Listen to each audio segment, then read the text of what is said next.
Good afternoon, students. Now, today the first topic which I am going to discuss is combination of resistors. Combination of resistors. Now, you already know what a resistance is. Okay.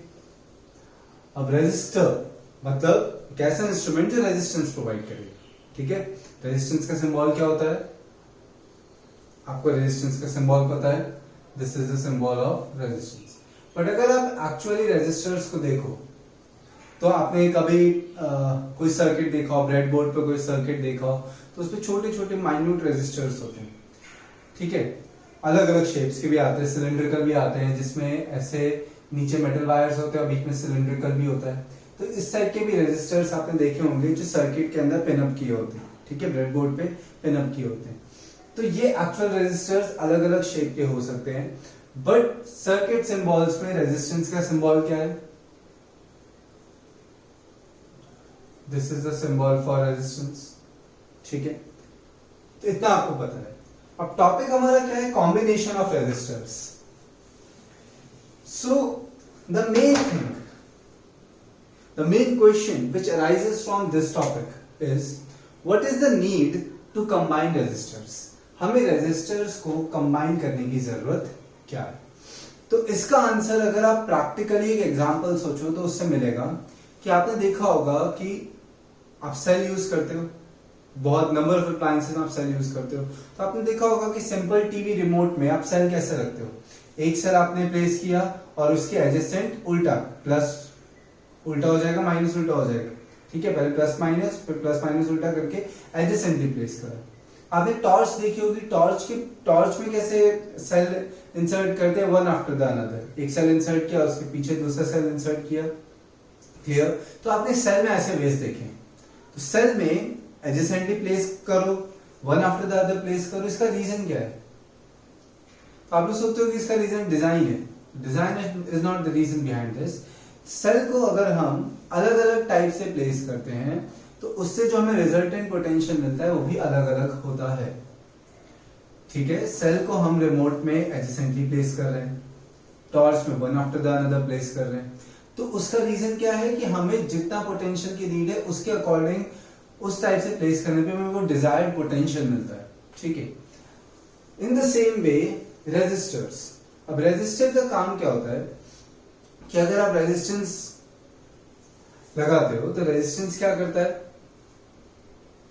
आगे आपको समझ आएगा कि resistance क्या करेगा? Frictional force offer करेगा. तो कहीं कहीं पे इसकी नीड होती है. क्लियर.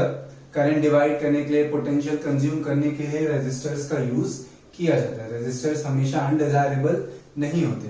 रेजिस्टर्स क्या ऑफर करते हैं? फ्रिक्शनल फोर्स ऑफर करते हैं. ठीक है. तो रेजिस्टर्स क्या करेंगे? पोटेंशियल को कंज्यूम करेंगे. तो कुछ कुछ जगह पे, जैसे एक यहाँ पे एक सर्किट है. सर्किट में 220 वोल्ट पोटेंशियल सप्लाई हो रहा है और यहाँ पे ये जो अप्लायंस है इसमें इतना ज्यादा वोल्टेज नहीं चाहिए, इसमें बहुत कम वोल्टेज चाहिए. तो आगे क्या लगा देंगे? रेजिस्टर लगा देंगे. तो रेजिस्टर क्या करेगा? पोटेंशियल को कंज्यूम भी कर सकता है. करंट के फ्लो को भी इंक्रीज या करंट के फ्लो को भी डिक्रीज कर सकता है. सो रेजिस्टर्स के नंबर ऑफ एप्लीकेशंस हो सकते हैं. Now what is the need to combine resistance? Suppose आप एक एक्सपेरिमेंट कर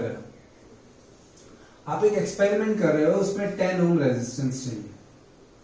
clear. For performing an experiment the resistance needed is 10 ohm. But आप जब एक्सपेरिमेंट करना स्टार्ट करते हो आपके पास 10 ओम रेजिस्टर नहीं है. ठीक है. आपके पास कुछ और है. आपके पास 2, 3, 5, 8 इतने सारे रेजिस्टर्स हैं बट 10 नहीं है. तो अब आपको क्या करना पड़ेगा? रेजिस्टर्स को कंबाइन करके कैसे भी 10 लाना पड़ेगा. ठीक है. 20 है बट 10 नहीं है आपके पास. तो रेजिस्टर्स को कंबाइन करके हमें 10 लाना है. So for combining resistors there are 2 methods. ठीक है. हमेशा रेजिस्टेंस एड अप हो जाएगा कंबाइन होने से, ऐसा जरूरी नहीं होता है. तो first thing, what is the need to combine resistors? To get the desired resistance, हमें जितना रेजिस्टेंस चाहिए वो वैल्यू का रेजिस्टर अगर हमारे पास नहीं है, तो जो वैल्यू के रेजिस्टर्स हमारे पास हैं उनको हम दो वेज में कंबाइन कर सकते हैं अकॉर्डिंग टू द नीड। ठीक है, अब वो दो वेज ही हमें पढ़ने हैं कि हम रेजिस्टर्स को कैसे कैसे कंबाइन कर सकते हैं। ठीक है, आपका जो मेन डाउट था वो क्लियर हो गया कि कंबाइन करने की जरूरत क्या है। तो क्या जरूरत है? To get the desired resistance. Now talking about the methods to combine resistors.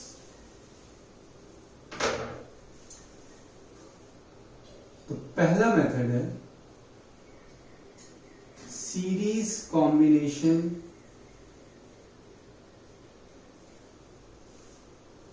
of resistors। Okay, series combination of resistors. इसमें क्या करते हैं, अगर मैं आपको एक्चुअली रेजिस्टेंस बताऊं तो सपोज एक रेजिस्टर है, ठीक है, इस टाइप का, क्लियर, अलग अलग शेप्स के आते हैं, ये इसके एकदम थिन मेटल वायर्स होंगे, ठीक है, एकदम थिन, इसको सर्किट पे पिनअप किया है, तो इसका एक एंड दूसरे रजिस्टर के एक एंड से वायर से ज्वाइन कर दिया, दूसरे रजिस्टर का एक एंड तीसरे रजिस्टर के वायर से ज्वाइन कर दिया, और इनके एंड्स को हमने किससे ज्वाइन कर दिया, एक बैटरी से ज्वाइन कर दिया। क्लियर? तो यहां पे आप देखो रेजिस्टर्स को हमने कैसे कनेक्ट किया, end to end, end to end connect किया, इसका एंड इधर, इसका एंड इधर, इसका एंड एक बैटरी में और इसका एंड पॉजिटिव टर्मिनल में। So a combination in which all the resistors are connected end to end, कैसे कनेक्ट किए हैं, एंड टू एंड, उस कॉम्बिनेशन को क्या बोलते हैं, सीरीज कॉम्बिनेशन। अब ये फिगर तो अलाउड नहीं है क्योंकि सर्किट सिंबल रजिस्टर का ये तो नहीं है, ये तो एक्चुअली मैंने आपको बताया रजिस्टर्स ऐसे होते हैं, तो सिंबल कैसा होता है वो देखते हैं।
देखो, this is resistor R1, this is resistor R2 and this is resistor R3.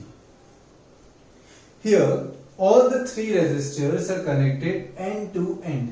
कैसे connected है, end to end।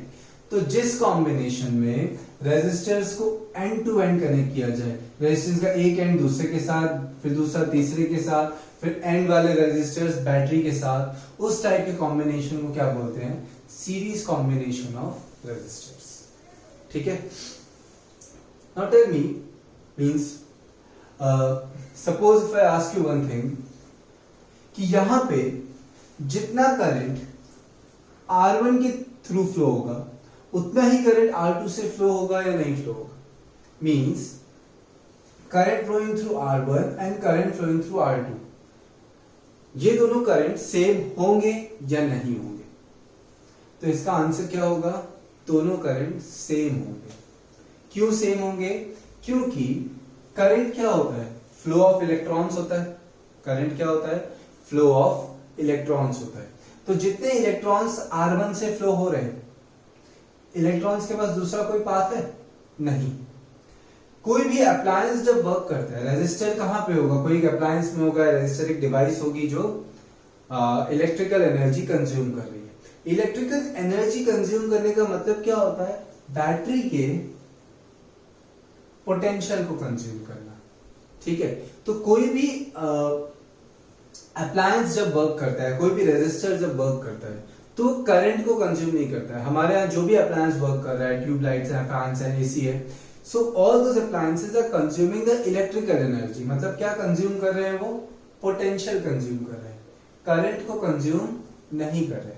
Current electrons का फ्लो है, जितने इलेक्ट्रॉन्स यहां से पास होंगे, इसके पास कोई दूसरा पास तो है नहीं इलेक्ट्रॉन्स के पास, उतने ही electrons, same number of electrons will flow through R2 and exact same number of electrons will flow through R3। तो क्या होगा? amount of current passing through R1, R2 and R3 will be same। Current कभी भी change नहीं होगा। कौन से combination में? सीरीज कॉम्बिनेशन ऑफ रेजिस्टर्स में। क्यों नहीं होगा? क्योंकि करंट कब चेंज होता है? जब उसके पास दो पाथ होते हैं। जैसे कि करंट यहां से फ्लो होते हुए आ रहा है, अब ये एक रेजिस्टर यहां पे लगा दिया, एक रेजिस्टर यहां पे लगा दिया, तो करंट के पास दो पाथ होंगे, थोड़े इलेक्ट्रॉन्स यहां जाएंगे, थोड़े इलेक्ट्रॉन्स यहां जाएंगे। In this case current will change, but series combination, ये हम नेक्स्ट टॉपिक पढ़ेंगे, in this case current will change because number of electrons passing through this path and this path will not be same depending upon the resistance। ठीक है, so the current passing through each resistance in case of series combination is always same। series combination में हर एक resistor के across जो current flow होगा वो क्या होगा? सेम होगा। अब अगर रेजिस्टर की वैल्यू अलग है तो R1 जितना पोटेंशियल कंज्यूम करेगा वो सपोज V1 है,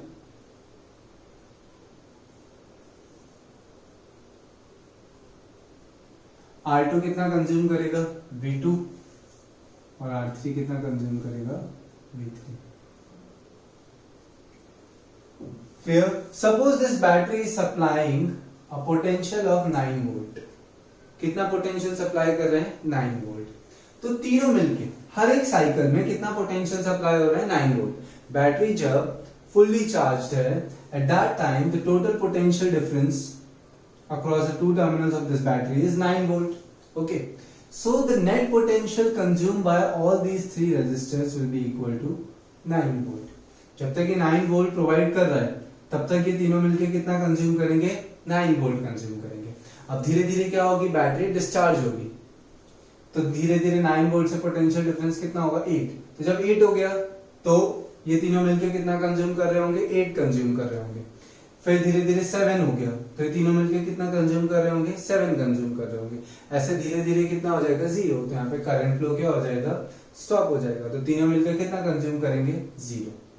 ऐसे आपने देखा होगा कि आप रिमोट यूज करते हो, so after certain period of time remote की जो रेंज है वो कम हो जाती है, क्योंकि रिमोट के जो सेल्स हैं, सपोज दोनों रिमोट के दोनों सेल्स मिलकर 3 वोल्ट प्रोवाइड कर रहे हैं। कितना वोल्ट? 3 वोल्ट। तो रिमोट के अभी सारे कंपोनेंट्स मिलके कितना कंज्यूम कर रहे हैं? 3 वोल्ट। रिमोट के अंदर सर्किट पे जितने भी कंपोनेंट्स हैं सब मिलके कितना कंज्यूम कर रहे हैं? 3 वोल्ट। अब धीरे धीरे सेल क्या होगा? डिस्चार्ज होगा, तो धीरे धीरे वो सारे कंपोनेंट्स मिलके 3 वोल्ट से क्या करेंगे? कम कंज्यूम करेंगे। अब 3 वोल्ट से कम कंज्यूम कर रहे हैं, उनको नीड कितनी है? 3 वोल्ट की है, बट वो 3 वोल्ट से अगर कम कंज्यूम कर रहे हैं तो रिमोट प्रॉपर्ली वर्क नहीं करेगा। प्रॉपर्ली वर्क नहीं करेगा तो उसकी रेंज क्या हो जाएगी? कम हो जाएगी। ठीक है, पहले सपोज 5 मीटर के डिस्टेंस से रिमोट ऑपरेट हो रहा था तो इतनी दूर से नहीं होगा, डिस्टेंस कम हो जाएगा, धीरे धीरे रिमोट वर्क करना बंद करेगा when this potential difference falls to 0।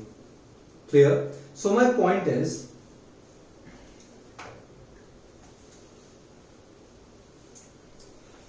in series combination of resistors,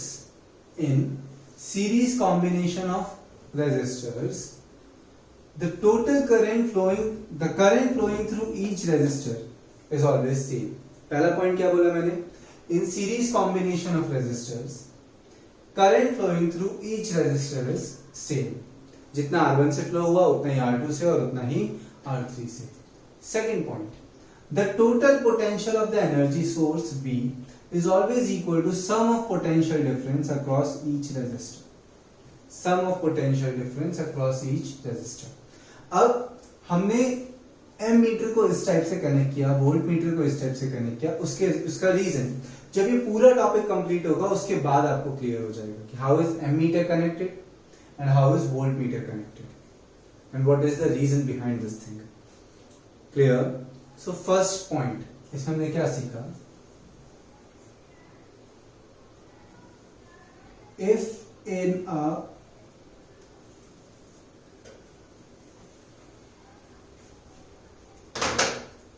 potential is V. If in a combination of resistors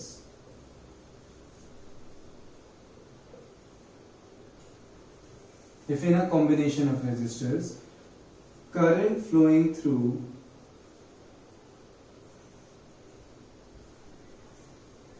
each resistor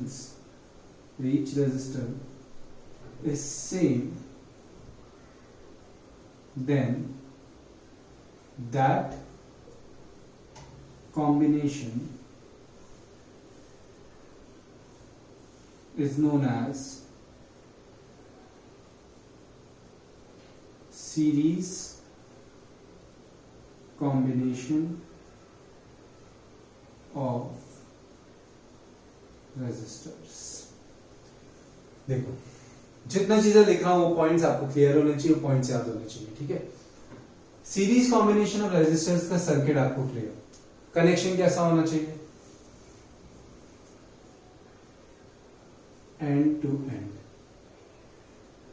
connection होना चाहिए। क्लियर? तो यहां पे एंड टू एंड कनेक्शन है। So first point, if in a combination of resistors current flowing through each resistor is same, means अगर यहां से I current flow हो रहा है तो यहां से भी कितना हो रहा है I, यहां से भी कितना हो रहा है I, यहां से भी कितना हो रहा है I। Clear? If in a combination of resistors current flowing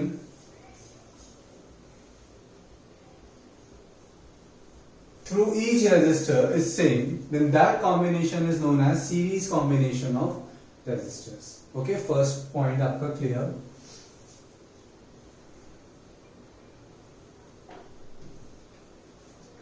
now second point, here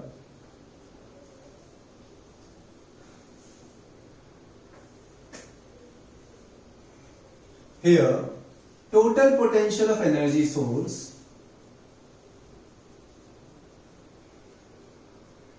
total potential difference of energy source is equal to sum of potential difference। PD stands for potential difference across each resistor। मतलब आप जिस भी appliance में battery या cell लगाते हो तो जितना सेल पोटेंशियल डिफरेंस सप्लाई कर रहा है वो पोटेंशियल डिफरेंस वो अप्लायंस की सारे इक्विपमेंट्स मिलके कंज्यूम करते हैं। ठीक है? तो सपोज एक अप्लायंस में 3 रेजिस्टर्स आपने सीरीज में लगाए हैं और बैटरी है 9 वोल्ट की, तो तीनों मिलके कितना कंज्यूम करेंगे? 9 वोल्ट। ठीक है? बैटरी है 8 वोल्ट की, तो तीनों मिलके कितना कंज्यूम करेंगे? 8 वोल्ट। तो इसलिए आपको बोला जाता है कि इस पर्टिकुलर अप्लायंस में इतना वोल्टेज नीडेड है। क्लियर? समझ आ रहा है आपको ये? So here total potential difference of energy source is equal to sum of potential differences across each resistor, that is V equals to V1 plus V2 plus V3। V equals to V1 plus V2 plus V3। Clear? Now according to Ohm's law, हमने series combination तो देख लिया, अब हमें यह देखना है कि अगर हम 3 रेजिस्टर्स को सीरीज में लगाते हैं तो उसका नेट इफेक्ट क्या आता है। मतलब सपोज ये रेजिस्टर 1 ओम का है, ये 2 ओम का है, ये 3 ओम का है, तो टोटल रेजिस्टेंस इस सर्किट में कितना हो गया? मल्टीप्लाई हो गया, ऐड हो गया, कि क्या हो गया? तो वो रिलेशन आपको यहां पे देखना है। Clear? So now according to Ohm's law, अगर आप इस पार्ट पे, सिर्फ इतने पार्ट पे ओम्स लॉ अप्लाई करो। कौन से पार्ट पे? अक्रॉस दिस R1, ठीक है। इतने पार्ट पे अगर हम ओम्स लॉ अप्लाई करते हैं, what is Ohm's law? V equals to I into R। तो what is potential difference across R1? हर एक रजिस्टर पे हम लगा सकते हैं ओम्स लॉ। यहां पे अगर आप ओम्स लॉ अप्लाई करते हो तो यहाँ पे पोटेंशियल कितना है? V1 है, करंट कितना है? I, रेजिस्टेंस कितना है? R1 है। So according to Ohm's law V होता है IR। What is V? V equals to I into R। Potential कितना है यहाँ पे? V1, करंट कितना है? I, एंड रेजिस्टेंस कितना है? R1। तो करंट I ही रहेगा because current does not change in case of series combination. So we got the value of V1. V1 क्या है? I into R1. Similarly V2 will be I into R2 and V3 will be I into R3. Clear? ये equation कहां से आई? इस point से। Here total potential of energy source means battery is equal to sum of potential difference across each resistor. Now what is the value of V1? V1 is I into R1 according to Ohm's law. V2 is I into R2 and V3 is I into R3. Let this be equation 1. Substituting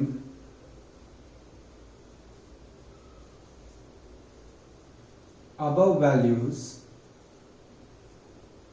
in equation 1. Substituting above values in equation 1. देखो V1 की place पे I into R1, V as it is, V as it is. In place of V1, I into R1. In place of V2, I into R2. In place of V3, I into R3. Clear? I hope यहां तक आप सबको clear हो गया है। अब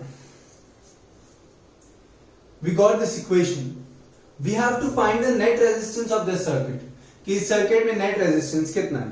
means R1, R2 और R3 से कितना नेट रेजिस्टेंस आया है इस सर्किट में। तो हमें एक चीज सपोज करनी पड़ेगी, let equivalent resistance of R1, R2 and R3 be R। मतलब R1, R2 और R3 सीरीज में कंबाइन होकर जितना रेजिस्टेंस दे रहे हैं, सपोज वो किसके इक्वल है? R के इक्वल है। तो हमें R की वैल्यू फाइंड करनी है कि R क्या है? R1 into R2 into R3 है, R1 plus R2 plus R3 है, कि क्या है? ठीक है। तो suppose equivalent resistance of R1, R2 and R3 is R। इतना क्लियर हो गया होगा सबको? मतलब इन तीनों का नेट इफेक्ट कितना है? R है। जरूरी नहीं प्लस ही हो, जरूरी नहीं मल्टीप्लिकेशन हो, कुछ भी हो सकता है। इक्विवेलेंट का मतलब क्या होता है कि इन तीनों का नेट इफेक्ट R वाला रेजिस्टर दे रहा है, बस इतना ही। ना ही इसका मतलब सम होता है, ना ही इसका मतलब मल्टीप्लिकेशन होता है। सो इन तीनों का इफेक्ट कौन सा रेजिस्टर दे रहा है? R वाला रेजिस्टर दे रहा है। तो अगर मैं इन तीनों को हटा के एक R वाला रेजिस्टर लगा दूं तो सर्किट पे कोई फर्क नहीं पड़ेगा, सर्किट वैसे ही वर्क करेगा, क्योंकि सर्किट को कितना रेजिस्टर चाहिए? R1, R2 और R3 का जो नेट इफेक्ट प्रोड्यूस हो उतना चाहिए। उतना नेट इफेक्ट कौन प्रोड्यूस कर रहा है? रेजिस्टर प्रोड्यूस कर रहा है। तो सर्किट कैसे चेंज होगा? देखो सर्किट में R1, R2, R3 की जगह एक ही रेजिस्टर आ जाएगा, R।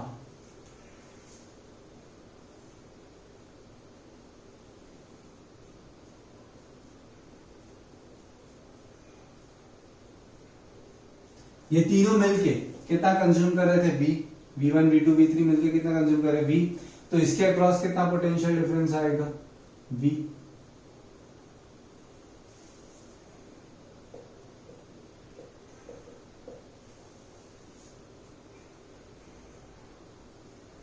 Current flowing through this circuit will be I.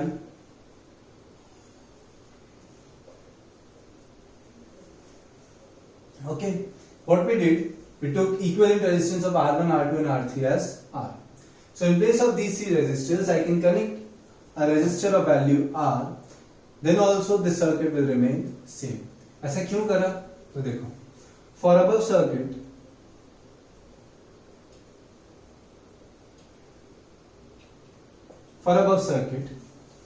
Potential कितना है V? ओम्स लॉ के अकॉर्डिंग क्या होगा? For above circuit if you apply Ohm's law here, एक R रेजिस्टर वैल्यू आ गई, सो ओम्स लॉ क्या होता है? V equals to IR. So your potential is V, current is I, and resistor is R. For above circuit, V equals to I into R. यहाँ पे हम V की जगह IR क्यों नहीं लिख सकते थे? क्योंकि हमें पता ही नहीं था R क्या है. तो R अभी तक हमने स्पेसिफाई नहीं किया था. हमने स्पेसिफाई कर दिया. What is R? R is the equivalent resistance of R1, R2, and R3. So we got the value here, V equals to IR. Substituting this value in equation number 2. ठीक है? So from equation 2. In place of V I can write IR. V की place पे हम क्या लिख सकते हैं? IR लिख सकते हैं. इन तीनों में से क्या कॉमन आ जाएगा? I कॉमन आ जाएगा. The remaining term will be R1 plus R2 plus R3. इन तीनों में से क्या कॉमन आ गया? Taking I common, IR equals to, in place of this V, what I have written IR. So IR equals to I R1 plus R2 plus R3. This I and this I will get cancelled. So R equals to R1 plus R2 plus R3. So if we are connecting resistors in series, यहां तो हमने 3 connect किए, कितने भी connect करें तो उसमें resistance क्या हो जाता है? ऐड हो जाता है. So suppose ये 1 था, ये 2 था, ये 3 था, तो 1, 2 और 3 कितना हो जाता है? 1 plus 2 plus 3 6 हो जाता है. So, अगर हमें रेजिस्टेंस इंक्रीज करना है तो कौन सा कॉम्बिनेशन यूज होगा? Series combination of resistors. Clear? Because in that equivalent resistance is equal to the sum of individual resistances. I hope this is clear. फिर से देखते हैं सीरीज कॉम्बिनेशन क्या होता है? एंड टू एंड कनेक्शन होता है रेजिस्टर्स का. क्यों करते हैं? डिजायर्ड वैल्यू लाने के लिए. कैसे करते हैं? एंड टू एंड किया. एंड टू एंड करने से क्या हुआ? Current passing through each resistance will be same. So if in a combination of resistors, current flowing through each resistor is same, then that combination is known as series combination of resistors. Clear? Here, total potential difference of energy source is equal to sum of potential differences across each resistors. जितना supply होगा उतना पूरा circuit मिलकर consume कर लेगा. सो V equals to V1 plus V2 plus V3. Now according to Ohm's law, V1 will be I into R1, V2 will be I into R2, V3 will be I into R3. Substituting these values in equation number 1, what you will get? V equals to IR1 plus IR2 plus IR3. Now we have to find the value of equivalent resistance. So let equivalent resistance of R1, R2 and R3 be R. ठीक है? Equivalent का मतलब सम नहीं होता है. यहाँ पे सम आ गया बट सम नहीं होता. सम का मतलब, इक्विवेलेंट का मतलब जितना इफेक्ट इन तीनों का है उतना ही इफेक्ट प्रोड्यूस करने वाला एक रेजिस्टर. तो ये तीनों रेजिस्टर्स आप हटा के एक आर जितनी वैल्यू वाला लगाओगे. Clear? So for this circuit applying Ohm's law we will get V equals to I into R. Substituting this value in equation 2, in place of V write IR, take I common from right hand side. R1 plus R2 plus R3. This I and this I will get cancelled. So R equals to R1 plus R2 plus R3. So in general, ये तो 3 resistors थे. In general, series combination में equivalent क्या हो जाएगा? R1 plus R2 up to Rn. 5 resistors connected है तो 5 को ऐड करना है. 6 कनेक्टेड है 6 को ऐड करना है. 10 कनेक्टेड है 10 को ऐड करना है. Clear? So what is N here? N is the number of resistors in this case. Okay, so this theory is asked in sometimes 3 marks, sometimes 5 marks. Okay, so pause the video here, write this, then we will solve numericals related to this.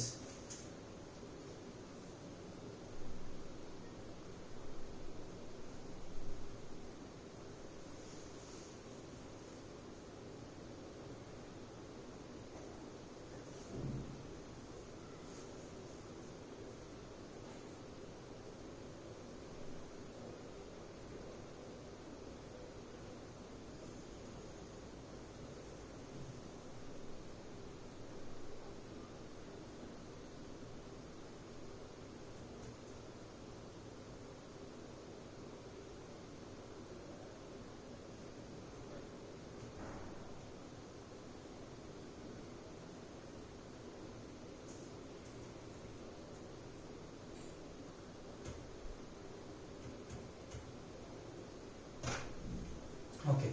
After writing this, take out page number 212, 212.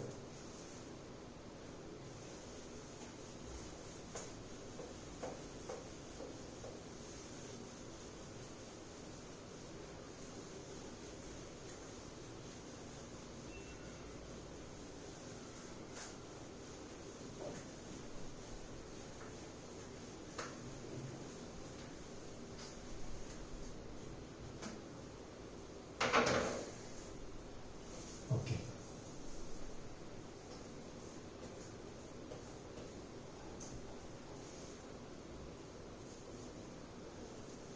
Before starting numericals, let's see the formula which we have derived. So till now we have we came across 5 formulae. Now there will be 2 formulae from this topic, series combination. The 6th formula is R equals to R1 plus R2 up to R. ये series में apply होगा. Whenever the question is of series, आपको पता करना है कि series है या पैरेलल है. पैरेलल हम बाद में डिस्कस करेंगे तो क्लियर होगा नेक्स्ट लेक्चर में. एक और फॉर्मूला इसमें हमने देखा कि आप देख रहे हो V1 equals to I into R1 है, V2 equals to I into R2 है. तो कभी कभी आपको ऐसा बोला होगा कि 3 resistors are connected in series, 4 are connected in series, find potential difference across each resistor. Suppose 4 resistors आपने सीरीज में कनेक्ट कर रहे हैं, चारों के अक्रॉस पोटेंशियल डिफरेंस निकालना है. मतलब आपको V1 फाइंड करना है, V2 फाइंड करना है, V3 फाइंड करना है, V4 फाइंड करना है. ठीक है, तो सबका फॉर्मूला देख रहे हो. V1 equals to I into R1, V2 equals to I into R2, V3 equals to I into R3, V4 equals to I into R4. So in general series में पोटेंशियल क्या होता है, चेंज होता है. क्या याद रखना है, सीरीज में current constant, potential will change. Series में करंट क्या होगा, कांस्टेंट होगा. कहीं पे I1 I2 देखा नहीं हो सकता सीरीज में. सीरीज में पोटेंशियल चेंज होगा. हर एक रेजिस्टर के अक्रॉस पोटेंशियल क्या होगा, डिफरेंट होगा. Okay, so in case of series combination V1 is I into R1, V2 is I into R2, so Vn equals to I into Rn. जिस resistor के across potential निकालना है वो वाला नंबर इधर और उसका करस्पॉन्डिंग वोल्टेज आपको मिल जाएगा. क्लियर. लास्ट वेरीफाई कर लेने का कि सबका एडिशन टोटल वोल्टेज के इक्वल आना चाहिए. ओके, सो सीरीज में हमने 2 फॉर्मूले पढ़े, तो टोटल कितने फॉर्मूले हो गए, 7 हो गए. ठीक है, 50% चैप्टर कंप्लीट. 14 फॉर्मूले हैं, अब 7 हो गए, 7 और बाकी.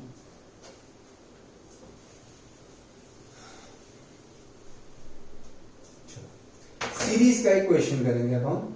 सो everyone take out page number 212.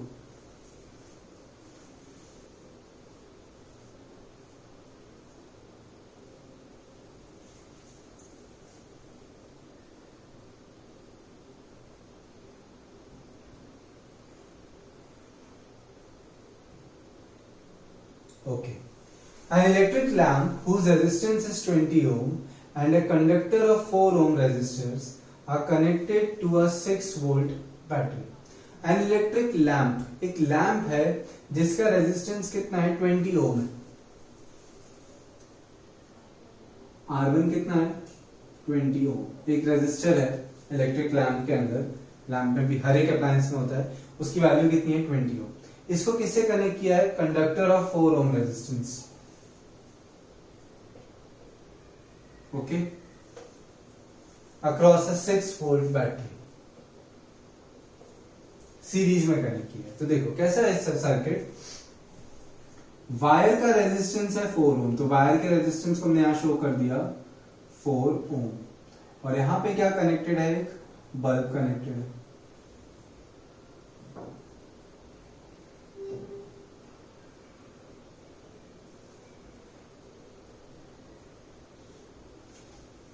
मैंने आपको क्या बोला, एम मीटर वोल्ट मीटर कैसे कनेक्ट करते हैं, क्यों ऐसे ही कनेक्ट कर रहे हैं, उसका रीजन नेक्स्ट लेक्चर में पता चलेगा after completion of parallel combination. ये पूरा टॉपिक जब खत्म होगा उसके बाद ही बताऊंगा.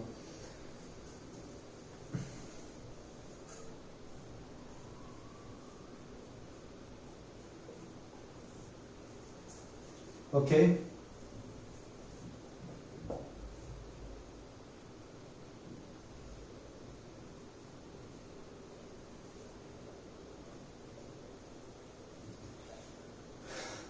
An electric lamp whose resistance is 20 ohm, तो इसका रेजिस्टेंस हमने ले लिया R1, कितना है 20 ओम।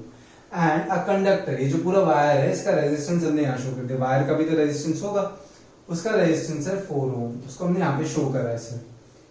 आ connected to a 6 volt battery, आपको सर्किट बना के दे दिया था, तो आपको यहाँ पे पता चल रहा है कि ये कौन सा कॉम्बिनेशन है, सीरीज है। कैसे पता चलेगा? करंट देख के, जितना करंट 4 ओम से पास होगा उतना ही करंट इस बल्ब से भी पास होगा।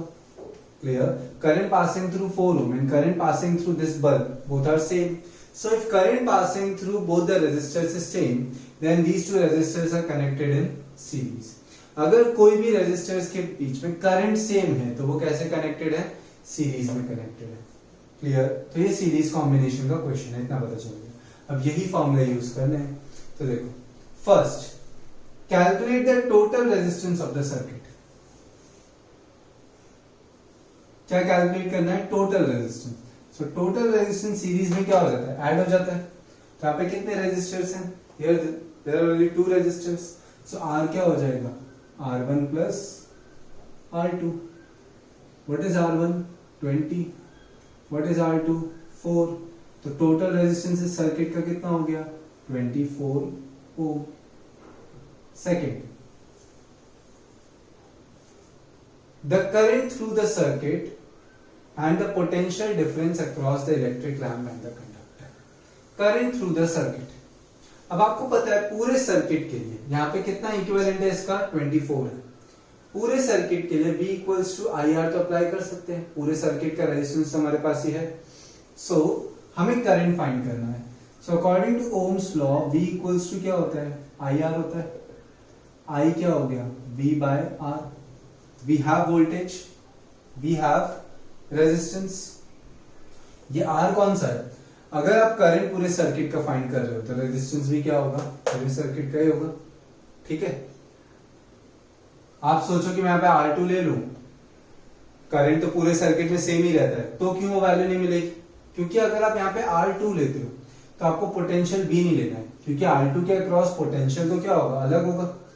बल्ब के अक्रॉस पोटेंशियल अलग होगा, R2 के अक्रॉस पोटेंशियल अलग होगा। मैं यहां पे लिख देता हूं, ये अलग होगा और ये अलग होगा। तो अगर आपके माइंड में ये थॉट आता है कि मैं यहाँ पे R क्यों ले रहा हूं, पूरे सीरीज में तो करंट तो कांस्टेंट है, R1 भी ले सकता हूं, R2 भी ले सकता हूं, बट अगर आप R1 लेते हो तो पोटेंशियल कौन सा लेना है? V1 लेना है। R2 लेते हो तो पोटेंशियल कौन सा लेना है? V2 लेना है। R लेते हो तो पोटेंशियल कौन सा लेना है? V लेना है। पूरे सर्किट का रेजिस्टेंस ले रहे हो तो पूरे सर्किट का पोटेंशियल लेना है। तो अभी हमारे पास क्या है? R1 R2 R तो है, बट पोटेंशियल में क्या है? सिर्फ V है, तो हम कौन सा लेंगे? V और R लेंगे। Clear? So according to Ohm's law V equals to I into R। So what is I? V by R। V 6, R 24, 6 by 24, 1 by 4, 0.25। Current की unit ampere. Third, the potential difference across the electric lamp and the conductor. Potential difference across the electric lamp means V1 and potential difference across the conductor. तो उसके लिए second formula Vn equals to I into Rn है, तो हमें V1 find करना है और V2 find करना है। तो V1 क्या होगा? I इंटू R1 और V2 क्या होगा? I into R2। Clear? What is I? I is 0.25 into what is R1? R1 is 20। 20 into 0.25, 20 by 4 means 5। Potential unit volt। 0.25 into R2, R2 कितना है? 4। 0.25 is 1 by 4, 4 by 4 मतलब answer 1। Clear? अगर आप 0.25 से multiply नहीं करना चाहते तो इंस्टेड ऑफ 0.25 टेक 1 by 4। तो 1 by 4 into 4 क्या आएगा? 1। 1 by 4 into 20 कितना आएगा? 5। अब वेरीफाई करने के लिए चेक कर लो कि V1 प्लस V2 कितना आना चाहिए आपका? टोटल इक्वल आना चाहिए। सो 1 प्लस 5 कितना आ रहा है? 6 आ रहा है। Means some is clear? फिर से देखते हैं हमने क्या करा। आपको दो रेजिस्टर्स दिए थे सीरीज में, टोटल पूछा है तो एडिशन होगा 20 + 4 24। करंट के लिए V equals to IR, so I equals to V by R. What is V? 6 volt. It is given in the question. R is 24. 1 by 4 means 0.25. Now you have to find potential difference across this electric lamp and this conductor. So V1 is I into R1 and V2 is I into R. Question complete. तो अभी हम series combination का एक ही question कर रहे हैं. In the next lecture I will start with parallel combination. Then again we will solve one more question. उसके बाद हम इसके एक्स्ट्रा इस एक्सरसाइज में इसके बहुत अच्छे अच्छे न्यूमेरिकल्स हम बाद में सॉल्व करेंगे. Okay, so today go through this topic deeply, means go through this video at least twice for better understanding. Series combination and parallel combination theories are very important. Numericals are also very important. Okay, so solve this numerical once from video and then again without looking to this method. Okay, thank you.